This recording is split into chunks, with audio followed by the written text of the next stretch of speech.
Last time I told you that not all exercise is created equal. So today, let's rank them because a lot of what people call strength training really isn't. And once you understand why, you'll be able to look at almost any workout and know whether it's actually going to get you to where you want to go. But before somebody gets mad at me, let's understand what we're ranking. We're not ranking what's fun. We're not ranking what's good for your balance. We're not ranking what's the best sport. We're answering one question. If you're an average woman or man who wants to lose fat, build or maintain muscle, get stronger, and change what your body looks like, what's the most effective way to train? Because to build muscle and strength, your body needs a reason to adapt. You need enough resistance, you need enough effort, and most importantly, there needs to be progression over time. As your body adapts, the demands have to increase. That's our bar. So let's start at the bottom. We're going to start with Pilates, bar class, balance work, anything where anybody has ever told you you're working your stabilizers. So at the bottom, we're going to put all of that. Can Pilates be hard? Yeah, absolutely. Pilates can be hard, but hard doesn't automatically mean effective for building muscle or building strength. I could put you on a Bosu ball, have you stand on one foot and do biceps curls. That is much harder than doing biceps curls standing on the floor. But did I make your biceps work harder? And the answer is an unequivocal no. I actually reduced how much force you can produce with your biceps because now part of the exercise is just trying not to fall over. So if my goal is to build muscle in your biceps and make your biceps stronger, I actually made the exercise worse. And then if I really wanted to sell it to you, I would tell you, oh no, you should do this because it also works your stabilizer muscles. The next time somebody tells you something works your stabilizer muscles, ask them, of which muscles are you speaking of? Because muscles that stabilize you are actual muscles. They have names, they have functions, and there's actual exercises that we can use to make those specific muscles stronger. Like we're working your stabilizers gets used way too often as a marketing term to make an exercise sound more sophisticated than it is. And usually, when you ask which muscles they're actually talking about, those mysterious stabilizers, nobody has an answer. And let's kill another myth while we're here. Okay, Pilates does not lengthen your muscles. You do not take short, bulky muscles, exercise them a certain way, and then turn them into long, lean muscles. That's marketing. And here's another thing that tricks people. Who's usually standing at the front of a Pilates or a bar class? Usually it's somebody who's already young, thin, lean, maybe naturally built with long limbs, and you look at her and you think, I want to look like that, so I should do what she's doing. But hold on. Did Pilates take her from 30 pounds overweight and turn her into that? Or are you looking at somebody who already had the body type that made her gravitate towards Pilates or dance in the first place? It's the same thing with ballerinas. People say, oh, look how ballerinas are all long and lean. So therefore, ballet must have made them long and lean. Well, ballet selects for certain body types, especially as you move to higher and higher levels in ballet. There's certain heights, there's certain body types, there's certain weights. If you want to see what physiques who dance look like before that selection has happened, go to a children's dance class. And you'll see kids of every shape and every size doing the exact same dance class.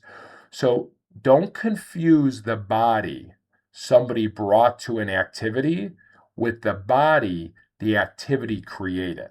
And that's a huge distinction. So who is Pilates or bar class or any balance class for? If you are completely untrained, elderly, maybe coming back from an injury, or you need to learn how to just move and control your body, fine. Like there's some value there. And if you love it and it's fun or relaxing for you, great, do it. But on the strength training spectrum, it doesn't rank much higher than physical therapy. And I know somebody's going to say, but Chris, you should see advanced Pilates. It's incredibly hard. And you know what? I know it is. But think about who's actually doing that stuff. They're already strong. They're coordinated. They have tremendous control over their body. For the average overweight, under-muscled person trying to change their body composition, there is not a realistic path where you start with beginner Pilates and simply keep doing Pilates until you've built all the muscle and strength necessary to become that person. You can absolutely get better at Pilates, but getting better at Pilates is not the same thing as systematically getting stronger, building muscle, and changing the aesthetics of your physique long term. Like with proper strength training, I can give you exactly the resistance you need today. And then when you get a little stronger, I can give you a little more. And if there's some muscles that are getting lagging behind, we can target them a little more. And if you actually have a stabilizer muscle that is lagging behind, we can give you a specific exercise to make that muscle stronger so it can better stabilize with you. Like that's progressive overload, and that's how we systematically build muscle and strength. So the moral is, if you love Pilates or bar class, do it. But for our goals, it gets maybe, let's say, a 1 out of 10. And that's not an insult to Pilates. It's just not what Pilates was designed to do. All right, next up is boot camps. And these rank a little bit higher than Pilates. Like you're moving, you're using resistance, you're working hard. They're great for conditioning, but there's a problem. You're running from station to station. Kettlebells, battle ropes, push-ups, like jump on something, run somewhere, next station. You're exhausted, you're sweating, but being exhausted is not progressive overload. Sweating, there's absolutely zero correlation or causation between sweating and building muscle and improving your body composition. So if you're like a complete beginner, can you build some muscle initially doing a boot camp? Yeah, sure. But you're going to adapt pretty quickly. And then what happens after that? You just get better at doing boot camp. Like you get through stations faster, you don't get as tired, your conditioning improves. And those are real adaptations, but you don't keep building more muscle and getting stronger because you keep doing boot camp. You're not progressively overloading your muscles. Remember our metabolism chart? Here's the 5%. It's so small again. 5% of the calories you burn all day is from exercise. It's so small I couldn't even fit the word exercise in that part of the pie chart. So exercise, you're moving, you're burning some calories, that's great. But don't confuse burning calories during your workout with building the muscle that we're trying to maintain for the other 23 hours of your day. So what you get from the fruits of your labor with boot camp is just such a small slice of that pie chart that we're going to rank it for our goals. We're going to say 2 or a 3 out of 10. We'll go 2.5 out of 10. All right, up next is going to be random gym lifting, and we're actually getting somewhere with this one. So you go to the gym, you do 3 sets of 10, like you hit some chest machines, some curls, maybe some legs. Like that's real resistance training. You're going to build some muscle. You're going to get stronger, but there's no roadmap. You're exercising, but you're not necessarily training. And you can ask yourself this: if 6 months from now, you're using basically the same weights, doing basically the same reps, and basically look the same, what exactly did you ask your body to adapt to? Like, it doesn't work. Like, you can't just say, okay, I'm going to bench press every day or 3 times a week for the next year and just keep adding weights. Like, if it worked like that, we would all be benching 600 pounds by next 4th of July. What happens is eventually you get stuck. And anybody who has spent years lifting on their own, they know exactly what that feels like. Like you're working just as hard, you're consistent, you still show up, but nothing's happening.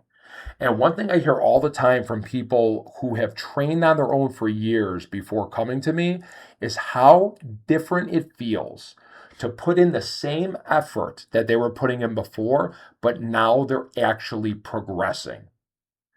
Because they know what it's like to spend years working hard in the gym and going nowhere.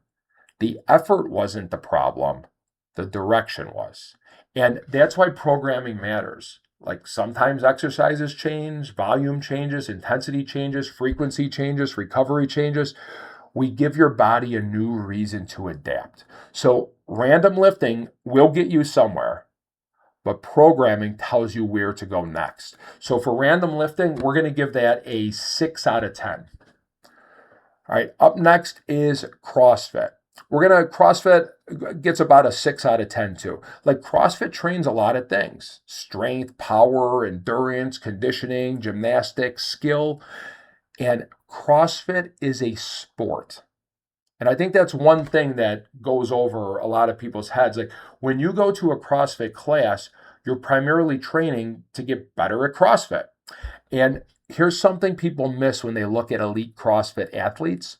Those athletes are not just taking CrossFit classes.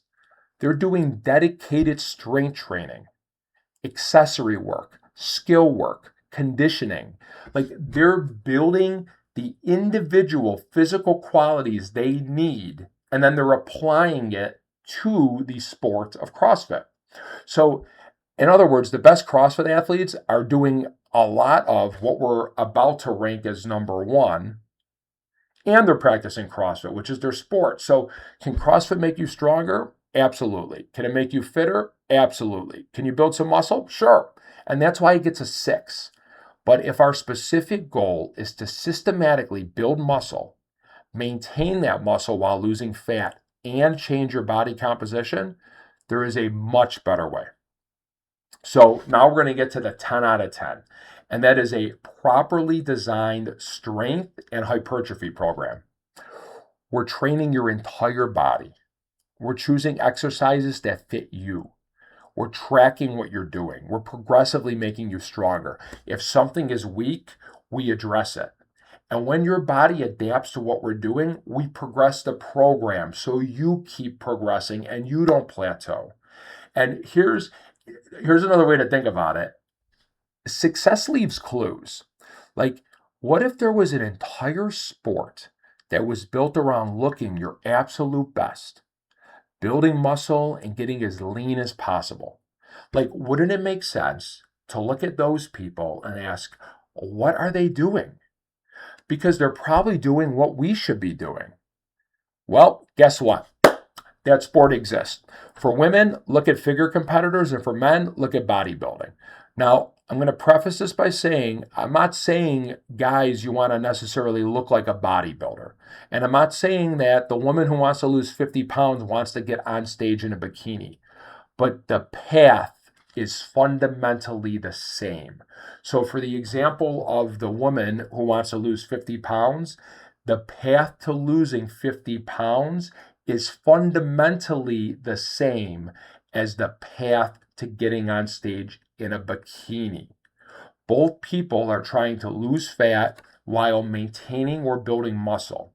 Just one of those people stops when she gets the body she wants. The other keeps going until she's ready to get on stage. So it's the same road, but a different destination. So look at how those people train. They're not building their bodies with Pilates. They're not doing boot camps. They're not randomly walking around the gym. They're strength training. They track it. They progress it. They program it. Success leaves clues. So let's go back to your metabolism. Remember this number from last week? About 70% of the calories you burn all day long is based on your basal metabolic rate, right here. Not your workout. This is your body keeping you alive. Your brain, your heart, your liver, your kidneys, your organs and tissues, they're using energy 24 hours a day. So what determines this number? It's a bunch of things. Your age, your genetics, your sex, your organs, your body composition. But here's what actually matters to you. Which of those things can you deliberately change? Well, you can't change your genetics. And unless you invent a time machine, you can't change your age. You're stuck on that one. And your organs, they burn a lot of calories, but you're not necessarily going to be able to put your liver on a strength training program and progressively overload it. So the tissue that we can actually train and build is muscle. That is our lever to increase this, building muscle.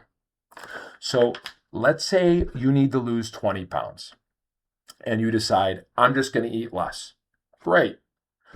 You create a calorie deficit, you start losing weight, but let's say you're not strength training. So you lose fat and you also lose muscle. So now you're getting smaller, you have less tissue to maintain, so your body burns fewer calories, and this 70% number gets smaller. So now what do? Well, you have to eat less if you want to keep losing. So let's say you eat less. You get smaller again. Your calorie needs go down again. This number gets smaller. So you eat even less, and then less, and then less. And eventually, unless you want me feeding you like you're in a POW camp, we've got a problem. And that's why strength training becomes so important when you're losing weight. It's actually really simple. The calorie deficit tells your body, lose weight. Strength training tells your body, keep the muscle. That's it. And if over time, if we can actually build muscle, even better, because now you have more metabolically active tissue, you burn more. And that means you can potentially eat more than you otherwise could while maintaining your weight, or eat more while continuing to lose fat. I cannot tell you the number of people that Gene and I have worked with who have lost 30 pounds, 40 pounds, 50 pounds, 100 pounds. And as they're getting leaner, they actually get to eat more food, which fuels them to get even leaner. And that's the direction I want to take your metabolism. I don't want to make you smaller and smaller while continually taking food away from you. I want to lose the fat. I want you to maintain the muscle, and then ideally build more of it. And that's how we change your body long term so it sticks. So at the end of the day, you got to ask yourself, why am I exercising? And look, I know people like doing lots of different things, like Pilates, bar class, boot camps, CrossFit, running. And if you love doing something, do it.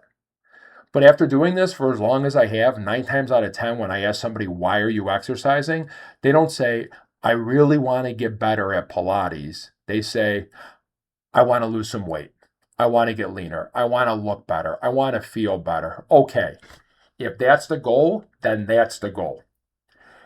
And if what you're spending all your time and effort doing isn't the best way to accomplish that goal, what do you want somebody to tell you? So 20 years ago, I probably would have explained all of this differently. I would have just said, that's stupid, that's bullshit, don't waste your time. And quite frankly, I think some of my clients actually enjoy that version of me. They get a kick out of it, but I don't look at it that way anymore. Because if you're doing Pilates, boot camps, CrossFit, or random workouts you found online, all that says to me is that you're trying. You're showing up. You're putting in effort. And I respect that. So I don't want you to work harder. I want you to take all of the effort you're already putting in and point it towards the thing that's actually designed to accomplish your goal.